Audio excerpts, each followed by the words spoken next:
Silver is being suppressed, and more investors are starting to question why price doesn't reflect what they're seeing in the real world. Let's approach this logically. Silver sits at a unique intersection. It's both a monetary metal and a critical industrial commodity. It's used in solar panels, electronics, EV components, medical applications, and advanced manufacturing. At the same time, it's historically been money. So, here's the tension. Industrial demand has been expanding. Global solar installations continue to grow. Electrification isn't slowing down. Yet, silver's price action often feels restrained, especially compared to gold during major macro events. That's where the suppression narrative begins. Critics argue that the paper silver market is significantly larger than the physical market. Futures contracts, options, and synthetic exposure allow institutions to trade multiples of the available physical supply. On exchanges like COMEX, the volume of paper silver traded daily can dwarf actual physical delivery. The claim is simple. When large short positions are built in the derivatives market, price can be capped, at least temporarily, regardless of physical tightness. Now, is there evidence? There have been documented cases where major financial institutions were fined for spoofing and manipulating precious metals markets. That's not theory, that's public record. Regulators have penalized traders for placing large fake orders to influence price direction. That establishes one fact: manipulation has occurred in the past. But here's where precision matters. Market manipulation is not the same as permanent price suppression. Short-term distortions can and do happen in futures-driven markets. However, long-term price trends ultimately depend on supply-demand imbalances and capital flows. If physical demand overwhelms available supply consistently, the futures market cannot suppress price indefinitely. It can delay repricing. It cannot prevent it forever. Another point fueling the narrative is the gold-to-silver ratio. Historically, silver has often outperformed gold in late-cycle bull markets.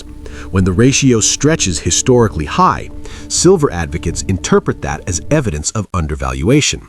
But undervaluation does not automatically equal suppression. It can also reflect capital preference. Gold is the primary central bank reserve asset.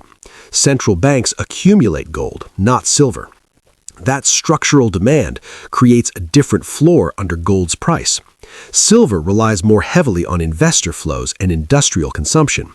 That makes it more volatile, both up and down. There's also the liquidity factor. Silver's market is much smaller than gold's. Smaller markets are easier to influence in the short term. Large orders can move price disproportionately. That feeds the perception of control by large players. Then there's the retail dynamic.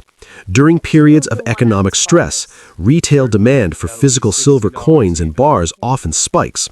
Premiums on products like the American Silver Eagle can widen significantly, even when spot price doesn't move as aggressively. This creates a psychological disconnect. Investors see shortages at dealers. They see elevated premiums, yet the quoted spot price remains contained. That gap between physical premiums and futures pricing reinforces the belief that something artificial is happening. But it's important to separate mechanics from conspiracy. Spot price is derived primarily from futures trading. Retail coin shortages affect premiums, not necessarily global benchmark pricing. Local scarcity doesn't automatically mean systemic suppression. So, what's actually happening? Several structural realities coexist. The futures market dominates short-term price discovery.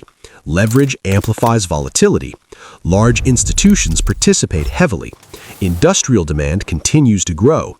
Monetary demand fluctuates with macro conditions. When real interest rates rise, silver often struggles. When liquidity tightens, speculative flows decrease. When the dollar strengthens, commodities can face headwinds. These macro drivers frequently explain price action more consistently than suppression theories. However, here's the part many overlook. If silver were truly, systematically suppressed below fair value for extended periods, that would create one of the most asymmetrical opportunities in modern markets, because suppressed prices would discourage mining investment. Supply would contract over time. Industrial demand would persist. Eventually, structural deficits would force repricing. Markets can distort. They cannot permanently defy physics. So, instead of asking, is silver suppressed? A more useful question is there evidence of sustained physical deficit? Are inventories trending lower over multiple years? Are industrial users securing long-term contracts at higher prices? Is capital rotating into hard assets broadly? Those are measurable signals. Short-term manipulation? Documented. Long-term suppression? Much harder to prove. Silver has historically experienced explosive repricing phases after long consolidation periods. When sentiment is skeptical, volatility compresses. When pressure builds, breakouts tend to be violent. The key distinction isn't whether suppression exists, it's whether structural imbalance exists. If demand structurally exceeds supply, price will eventually reflect it. And when that adjustment comes, it doesn't move quietly. It moves fast.